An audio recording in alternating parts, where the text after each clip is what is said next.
Lauren Cosgrave, and welcome to The Lauren Show. I'm a life and small business coach. Join me each week for ideas on how you can lead, love, and thrive.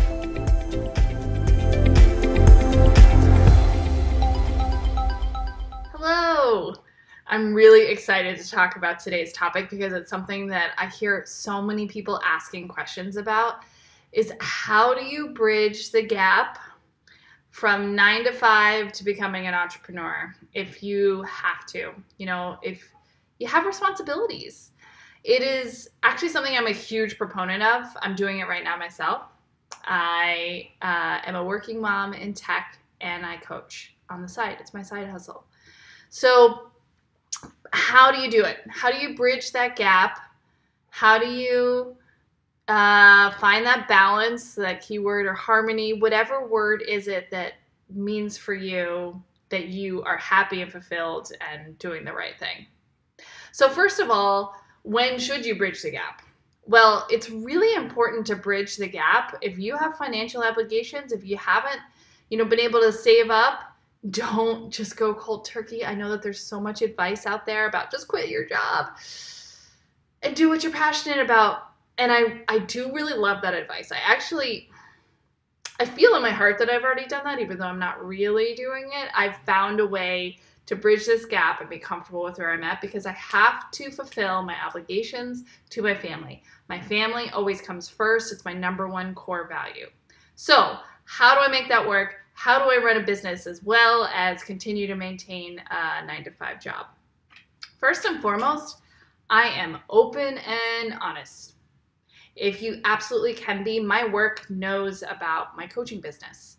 A lot of the bigger companies have like formal little, form that you fill out online and it gets spit out to their legal department. And all they really care about is, are you going to be creating some type of competing product? Which, usually your passions are something totally different and shouldn't be a problem. So if you can, at all possible, tell your manager, your boss, your company, hey, I'm starting this side hustle thing. There is something that you will never be able to fully focus and feel good about what you're doing at your 9 to 5 job if you're not open and honest about it with them. Like, it will always be this little secret. And having secrets means that we're not congruent with who we are. And when we're not congruent with who we really are in our heart, we can feel stressed and strained and caged. So if you can at all possible, be open and honest with your employer and just say, hey, I'm doing this thing. It's going to be my side hustle. I'm committed to this job still. I am grateful for my paycheck. I'm grateful for this opportunity to work here, and that's going to be my number one commitment. But I want you to know that I've got this little thing going on the side. Okay? You're going to have to stay at the ground level for a while. I always get this wrong when I do it in that hand. Here, if I do it over here. Okay. Bridging the gap means you're not going to be able to grow super fast. And that's okay. What you're going to get from that is you're going to get so good at the fundamentals. So many entrepreneurs blast right past the fundamentals, want to go to all the sexy marketing tools and like the crazy webinars and like layering on the funnels, and they lose their foundation. They lose the core simplicity that worked in their business in the beginning because they get distracted by all of this marketing jingle jangle and other exciting online widgets and tools and techie things. And I've fought this a lot, actually. I really want to employ all of those jingle jangle fancy widget marketing things. And I've tried, I've dabbled, and you know what? I've had a come to Jesus moment this week, and I've just said, I'm not practicing what I preach here. I've got to stay grounded in my fundamentals, and this journey that I'm on is going to unfold just like it's supposed to, not on my intended timeline. So as long as I continue to rinse and repeat the fundamentals, rinse and repeat, I will make progress, and my bank account will tell me when I'm ready to make that leap from my 9 to 5. And it's probably going to take a lot longer than I initially thought. 6 months, too short a window. I got to tell you, it's got to be at least a year. You got to have at least a year under your belt before you may be ready to leave, but plan on 2, maybe 3. And this is just statistics that I've collected from my own studies. Like, I have done nothing but absorb stories from anyone that has transitioned from 9 to 5 into entrepreneurship. And I wasn't listening before I started this gig.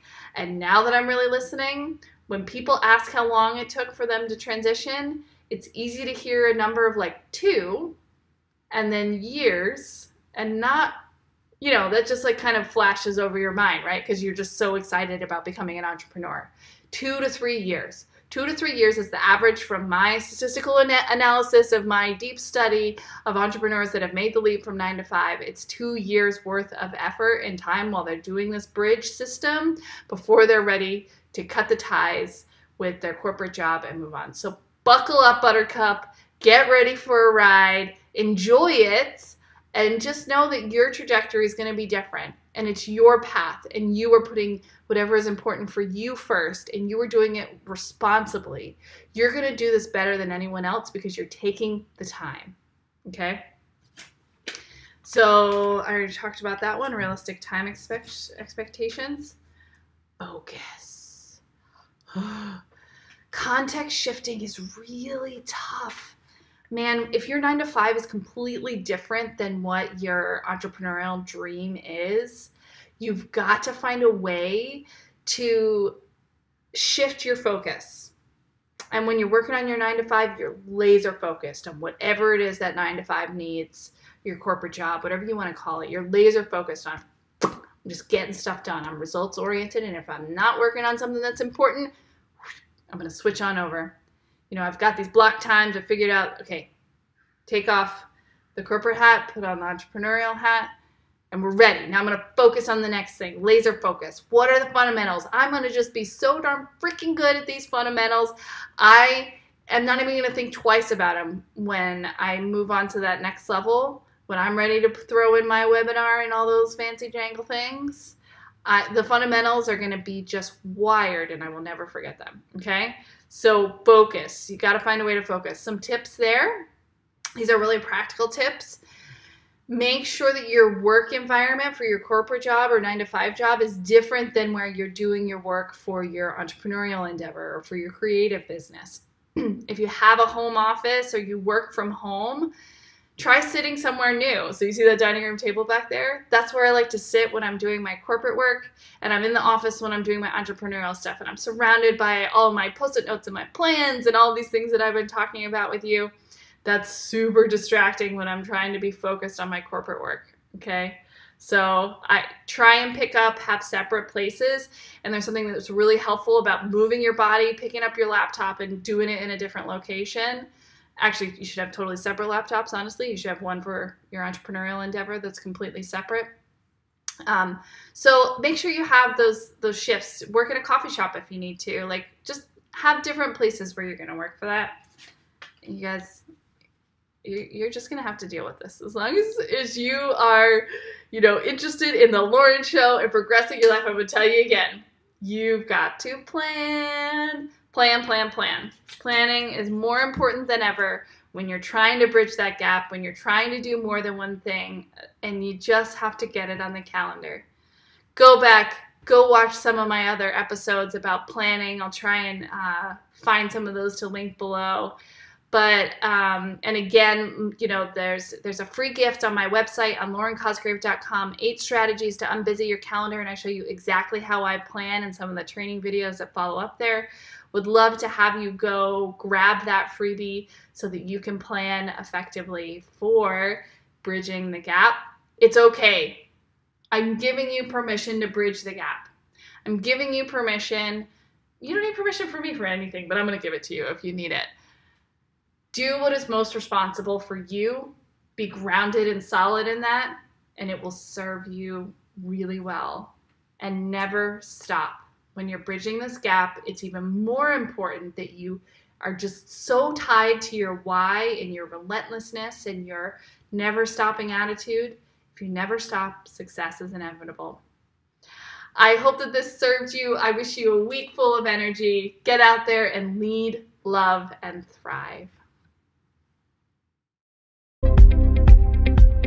I hope you loved this episode of The Lauren Show on YouTube or podcast. If you did, why don't you hit subscribe below and share on your social media? If you are ready to have it all without doing it all, why don't you schedule a 15-minute strategy session with me at laurencosgrave.com. Start leading, loving, and thriving today.